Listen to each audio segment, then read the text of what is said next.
Rieccoci, terza e ultima parte del Sindaco risponde. Prima dell'interruzione pubblicitaria abbiamo parlato di un problema cronico della città, vale a dire lo spaccio, che vede tutte le istituzioni e le forze dell'ordine quotidianamente al lavoro per cercare di ridurre il fenomeno, di ridurre il problema nelle sue proporzioni. Adesso invece cambiamo completamente argomento. Sindaco, come avevamo anticipato, parliamo dei cimiteri, che in questi giorni sono stati allestiti, sono stati oggetto di particolari attenzioni in previsione di quelli che sono giorni di particolare afflusso in occasione delle festività dei santi e dei defunti. Andiamo a vedere il servizio e poi ci racconta un po' il vostro impegno quotidiano per i cimiteri di Padova. Vediamo.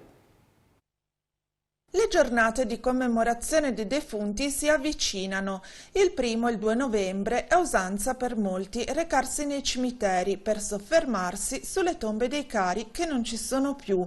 Luoghi sacri particolarmente apprezzati dai cittadini e che per questo richiedono interventi periodici di manutenzione e di decoro, svolti con particolare attenzione quando si avvicina questa ricorrenza.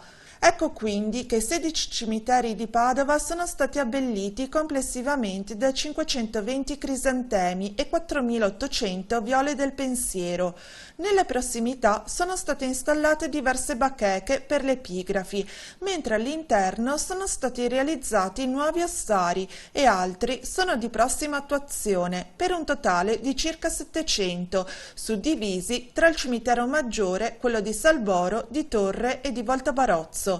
Le nicchie per ossari sono infatti sempre più richieste dai padovani.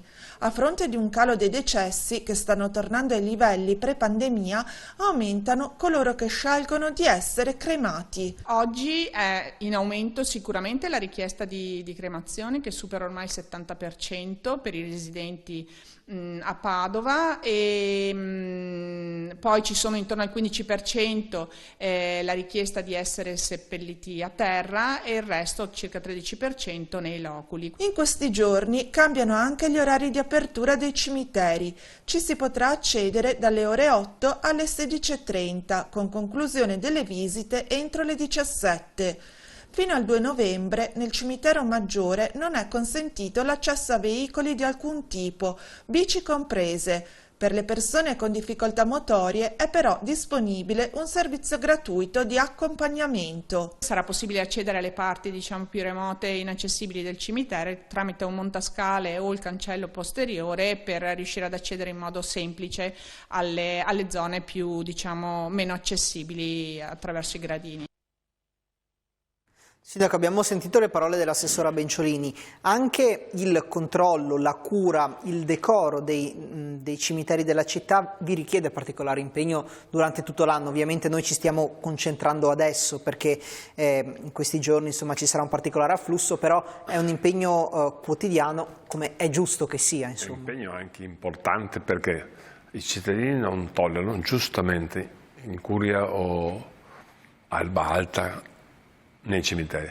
Abbiamo avuto un periodo difficile quest'estate in cui la Francesca Benciolini, che è assessore deputato ai cimiteri, ha avuto difficoltà. Ma difficoltà perché? Perché non c'erano persone che tagliavano l'erba, cooperative rinunciavano di carico e dicevano non ho personale, per cui molto difficile. Infatti era molto impegnata a trovare persone che soddisfavano queste esigenze. Adesso siamo a posto, i cimiteri sono tenuti, lo so benissimo, però la carenza di personale che fa manutenzione è veramente impegnativa.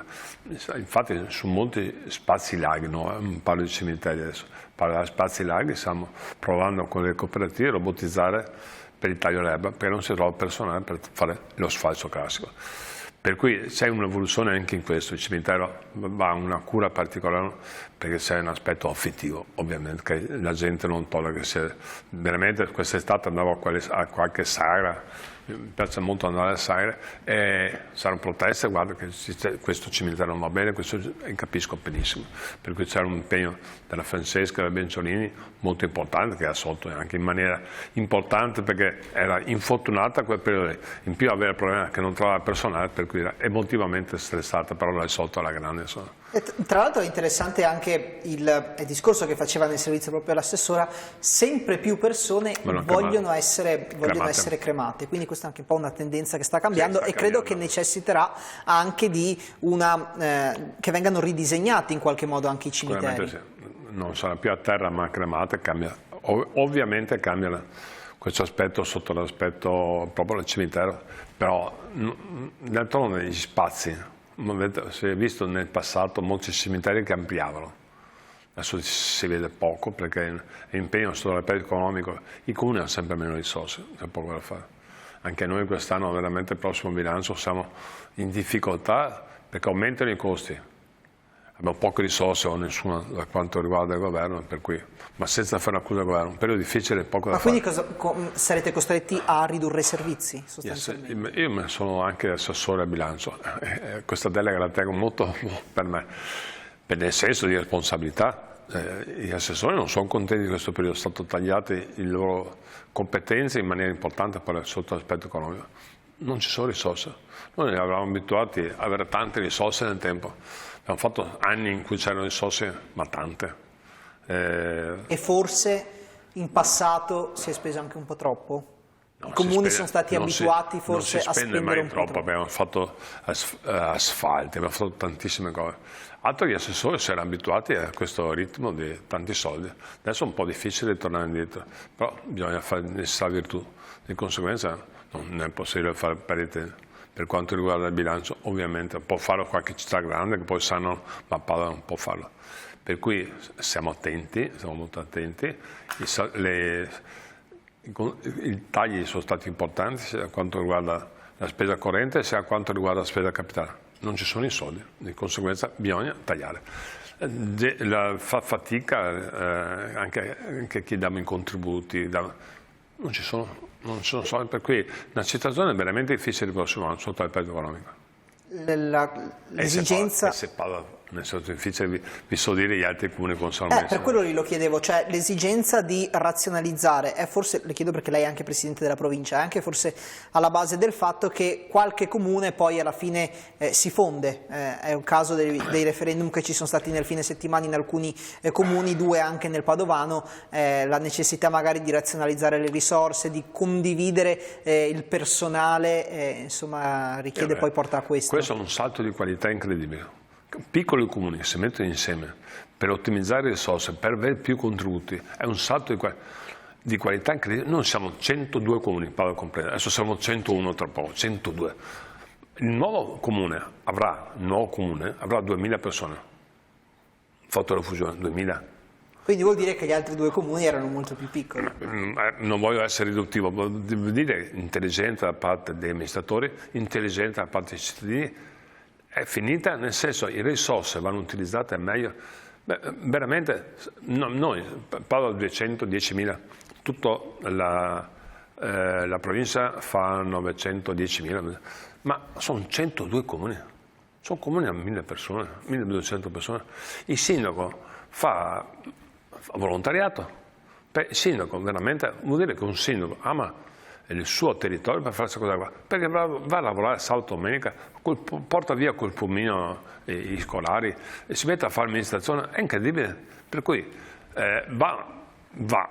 questa cosa qui va migliorata, bisogna fare un salto di qualità, pensare, nel mio sogno era mettere i comuni con termini tutti con Padova, però ci ho provato la prima volta, per poco mi ammazzano simpaticamente. Però è logico che sia così. Allora c'è sempre un po' di campanilismo, ovviamente. Noi siamo il paese dei campanilismi. Ecco. Ma basterebbe fare, tipo Roma, ognuno conserva le sue tradizioni, la sua chiesa, il suo patronato, per carità. Però può fare come una sede centrale in cui non c'è solo Padova, ci sono anche gli altri. Per me è già così, Ma questo sogno rimarrà tale, sindaco, per lei o in futuro? Io ci provo sempre. Un piccolo esempio, mettere Rubano e Vigonza col tram insieme vuol dire avvicinare i comuni. Sì, questo è un collegamento sicuramente, però poi sono 2 realtà totalmente distinte. Fare anche collaborazione, vuol dire parlarsi insieme. Noi con la Comepa, che sono tutti i sindaci del territorio con termini, facciamo riunioni semestrali, trimestrali, in modo tale da condividere le organizzazioni, condividere polizia, facciamo delle cose, bisogna fare un altro salto di qualità. Io sono convinto che è necessario questa cosa, non c'è niente da fare, bisogna mettersi insieme. Sempre più comuni, soprattutto i piccoli, insomma, andranno all'unirsi in futuro. Padova Urbano, Ponte San Nicola, siamo tutti insieme, non c'è confine. Tra l'altro, è un esempio ovviamente. Questo apre, faccio un esempio, importanti scenari anche sul fronte della viabilità, per esempio, perché però ci sono anche magari molte altre questioni in cui razionalizzare e condividere è utile. Penso per esempio, già lo fanno molti comuni che comunque sono ancora comuni a sé, però per esempio la condivisione della polizia locale può essere un aiuto, perché poi sono tutte risorse che vanno a gravare sui bilanci di un singolo comune e quindi questo poi appesantisce. Faccio un esempio, PNRR. Non è facile farlo, c'è un problema di fare le gare, la rendicontazione. Noi a livello Luglio abbiamo fatto tutto, perché siamo bravini, o meglio, i miei collaboratori sono bravi, perché fare tutto quanto entro luglio, tutte le gare, vuol dire che la gente si è messa la testa. È vero altresì che abbiamo lasciato perdere un po' il day to day, cioè tutte le cose normali, infatti c'è qualche problema in questo senso, però sono delicati anima e corpo. Ma i piccoli comuni fanno fatica a fare questo, non hanno il personale, gli manca il tecnico, gli manca il segretario. Un segretario oggi fa 2 o 3 comuni, è come i parroci che fanno 2 o 3 parrocchie, hanno un genere una volta a settimana, cioè, fanno fatica a risolvere questi problemi. È chiaro che lo capisco io, il piccolo comune piace il suo comune, la sua storicità, però non c'è niente da fare, non funziona più. Poi quando ci si scontra con i bilanci magari ci si convince. Ieri parlavo con una delle persone della fusione che è stata approvata dai cittadini, ha risorse in più. Insomma, in questo momento sono risorse importanti per un comune specialmente piccolo, avere dei soldi in più da destinare per 5 anni a altre cose cambia. Lei è anche presidente della provincia, i sindaci dei comuni, magari quelli più piccoli, cosa le dicono? Sono preoccupati per questa situazione, per questi anni che sono stati molto difficili anche per gli amministratori pubblici? Sono molto preoccupati dall'aspetto economico. Adesso tutti hanno dimenticato il Covid. Hanno dimenticato i disastri che ha fatto, sia sotto l'aspetto non solo sanitario, ma sotto l'aspetto economico, i costi energetici. Il problema è che con la guerra tra Israele e Hamas sarà un altro aspetto economico, altre ripercussioni economiche, e saremo in difficoltà. Proprio da fare. Sindaco, siamo in chiusura di questa puntata del Sindaco Risponde, grazie ancora una volta per essere venuto a trovarci nei nostri studi. Grazie a voi. Ovviamente grazie a tutti i nostri telespettatori e le nostre telespettatrici che ci hanno seguito. Come avrete visto abbiamo parlato di diversi temi, dalla fiera di Padova, passando per la tematica legata allo spaccio e poi la questione della razionalizzazione delle risorse, che è fondamentale tra amministratori in questo periodo storico. Allora grazie veramente per averci seguito, l'appuntamento con il Sindaco Risponde è come sempre tutti i martedì alle 19 qui su TV7 Triventa. La linea adesso alle informazioni di TV7 TG1. Buona serata. Buona serata.